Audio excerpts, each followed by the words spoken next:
EPW में मैंने एक जो निबंध लिखा था उसका शीर्षक था टनेलिंग आउट ऑफ द चक्रव्यूह। टनेलिंग आउट ऑफ द चक्रव्यूह।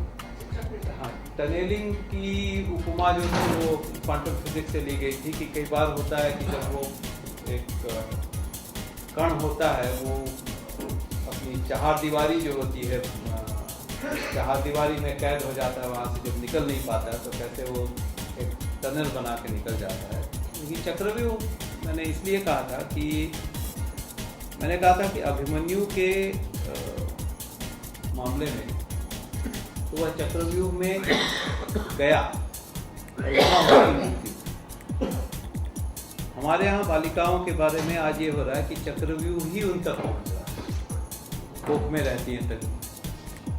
हालांकि सुरेश ने ये भ्रूण हत्या जो है उस नज़रिए से नहीं लिखी, लेकिन मुझे लगता है कि जो बालिकाएं जो जन्म से पहले ही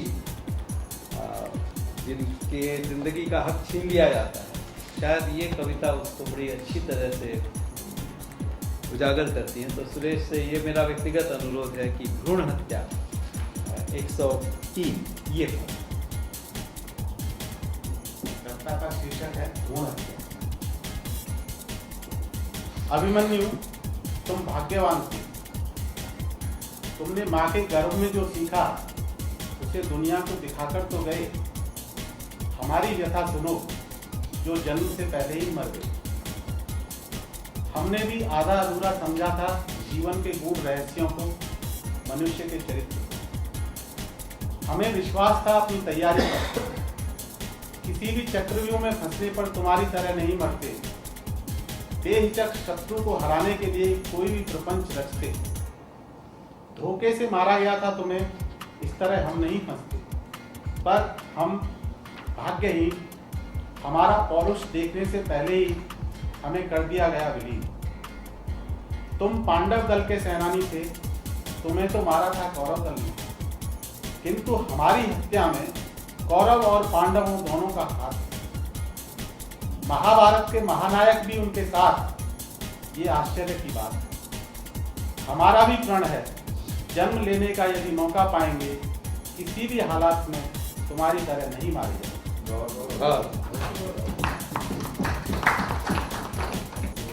वाजपेयी जी की का अनुरोध है कि अर्थ 68 अर्थ कविता का शीर्षक है अर्थ प्रश्न 68। दूरी नहीं नहीं, तुमने कहा मजबूरी। अलगाव नहीं नहीं, थोड़ी देर का पड़ाव। प्यास नहीं नहीं, मिलने की आस। तड़पना नहीं नहीं, सच होता सपना। शर्तें नहीं नहीं, जीवन की खुलती पड़तें। इस तरह तुम्हारे साथ कितने शब्दों के नए अर्थ सीखे मैंने। सुरेश अपने तरह का नया शब्दकोश तैयारी कर रहे हैं। अब यहाँ से तो कई लोगों ने अपनी बातें रखी। मैं अनुरोध करूँगा कि श्रोताओं में से अगर कोई आपको हो सकता है सुरेश से प्रश्न पूछना हो या अपना विचार व्यक्त करना हो, या अगर सुरेश से कोई कविता पढ़वानी हो, अनुरोध है आप लोगों से।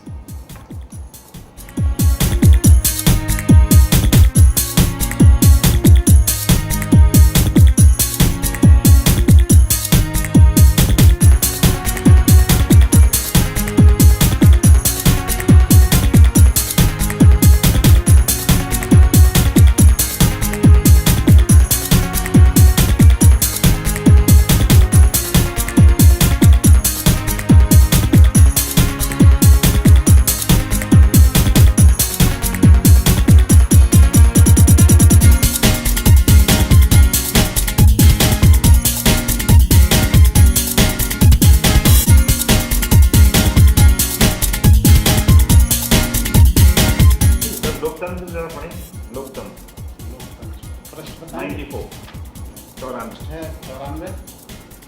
कल तक चर्चा आम रही जो सत्ता के गलियारों में, खास खबर बनकर छपती है सुबह के अखबारों में।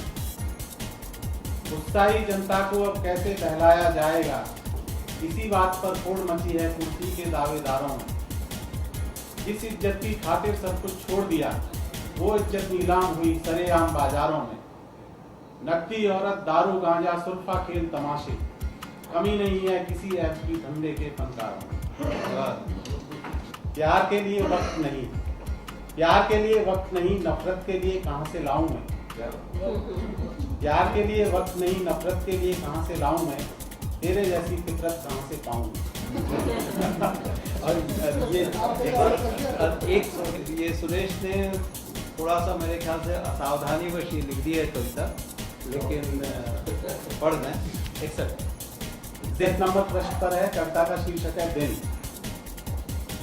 सिगरेट के ठूंठों से भरी एस्ट्रे, सिगरेट के ठूंठों से भरी एस्ट्रे, कमरे में लुढ़कती बियर की खाली बोतलें, हवा में घुलती धुएं की गंध, अलसाया बदन, अध खुली आंखें, इसी तरह खर्च हो गया एक और दिन।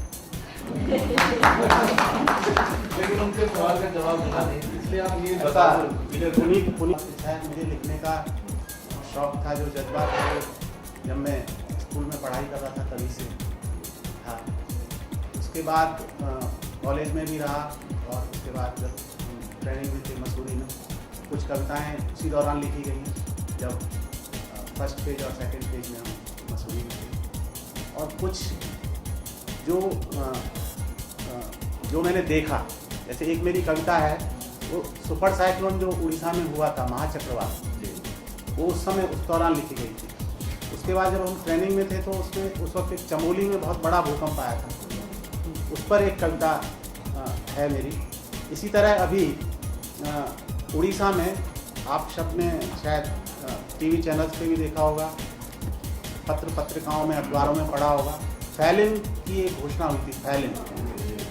तो उस पर मुझे भी कुछ जिम्मेदारी सरकार की तरफ से थी उस दौरान, तो उस पर भी मेरी एक कविता है। तो कुछ जो सामाजिक, जो समाज में हम देखते हैं, उनसे कुछ भाव आते हैं, विचार आते हैं, और कुछ अपनी जो हम सोचते हैं, जैसी समझ है, जो हमारे व्यक्तिगत अनुभव हैं, खट्टे मीठे जैसे भी हैं, उनसे कुछ भाव आते हैं, और वही भाव किसी न किसी रूप में कविता के रूप में बाहर आ जाते हैं। सुरेश ने चूँकि ये बात कही फैलिन तूफान की, तो मैंने उसे 99 में धकेला था, और उस 99 के चक्कर में 2013 में फिर उन्होंने फैलिन ये किया। 99 का चक्रवात और 2013 का चक्रवात, उसमें बड़ा स्पष्ट फर्क है। 99 का चक्रवात जो है उसको मैं कहता हूँ लिस्ट ऑफ डोंट्स, और 13 का चक्रवात था it is list of dos. ये बड़ा, क्योंकि मैंने 99 का चक्रवात एक बड़े अलग तरीके से झेला था। मैं वहाँ स्पेशल सेक्रेटरी जनरल एडमिनिस्ट्रेशन था, जो तकरीबन आप कहते हैं कि मुख्य सचिव का बैकअप होता है, और अक्टूबर से मार्च 6 महीने का ये जो समय काल था, तो बाकी विभाग तो एक फिजिकल चक्रवात झेल के निकल आगे बढ़ा। मैंने 3 चक्रवात झेले, राजनीतिक चक्रवात, और उस समय उन 6 महीनों के दौरान मुझे याद है कि 3 मुख्य सचिव और 3 मुख्यमंत्री बदले। तो बाद में मैंने जब 6 महीने बाद जब मुख्य सचिव थे उनको, मैंने पटनायक साहब, मैंने उनको कहा था कि सर अगर एक मुख्य सचिव रहते और 3 मुख्यमंत्री बदल जाते तो मुझे कोई परेशानी नहीं। वो तो एक मुख्यमंत्री रहते, 3 मुख्य सचिव बदले जाते तो भी मैं झेल लेता। ये जो 3 और 3 का कॉम्बिनेशन था, ये बड़ा मतलब जिसको रोलर कोस्टर कहते हैं, तो वहाँ बड़े कड़वे अनुभव रहे थे 2000 और उसका बिल्कुल कॉन्ट्रास्ट हम लोग कह सकते हैं 2013 में उड़ीसा सरकार ने जिस तरह सारी चीज़ों को हैंडल किया। मुझे कहीं पे लगता है कि वो 99 का जो प्रशिक्षण था 2013 में काम आया। तो सुरेश से मेरी एक ही गुजारिश रहेगी कि तबाही 99 का, पेज 95, प्रलय की प्रतीक्षा 2013, और अंत में वाजपेयी जी के अनुरोध पर जो सबसे पहली है ना प्रार्थना की, नहीं पूरी प्रार्थना पढ़ने, और तीसरी खासकर सबसे ज़्यादा आकर्षक है। तो उसके बाद हम लोग समापन करेंगे। तो सुरेश से अनुरोध 99 और 2013 और उसके बाद का। 99 में मैं एक ट्रेनी ऑफिसर था, तो मुझे जो एक ज़िला है जगत सिंहपुर, उसमें एक ब्लॉक एडसमा ब्लॉक है, उसमें तकरीबन 10,000 लोगों की मौत हुई थी और सैकड़ों गांव पूरे के पूरे, ऐसा लगता था वहाँ कभी गांव था ही नहीं, इस तरह से तबाह हुए थे। तो वहाँ पर सर ने मुझे भेजा था और यही जो इन्होंने आरंभ में कहा कि तुम अपने काम की परिभाषा खुद तय करो, हम नहीं बता सकते वहाँ जाकर क्या करना। तो उसी दौरान ये कविता लिखी गई थी। बस्तियाँ दर बस्तियाँ उजड़ गईं तूफान से, बस्तियाँ दर बस्तियाँ उजड़ गईं तूफान से, क्या एक भी सवाल पूछा गया भगवान से, क्या एक भी सवाल पूछा गया भगवान से। मंदिरों और मस्जिदों की तो यहाँ कमी नहीं, मंदिरों और मस्जिदों की तो यहाँ कमी नहीं, फिर ऊपर वाला क्यों खफा है इंसान से। मदद के लिए हाथ कौन बढ़ाता आखिर, मदद के लिए हाथ कौन बढ़ाता आखिर। तूफान में सब लोग थे हैरान और परेशान से। जहाँ कभी रौनक के मेले लगते थे, जहाँ कभी रौनक के मेले लगते थे, वही मंजर नजर आते हैं शमशान से। सब लोग परेशान थे उसके सवालों से। अंतिम पंक्तियां हैं। सब लोग परेशान थे उसके सवालों से, पर मुझे तो उसके सवाल लगे आसान से।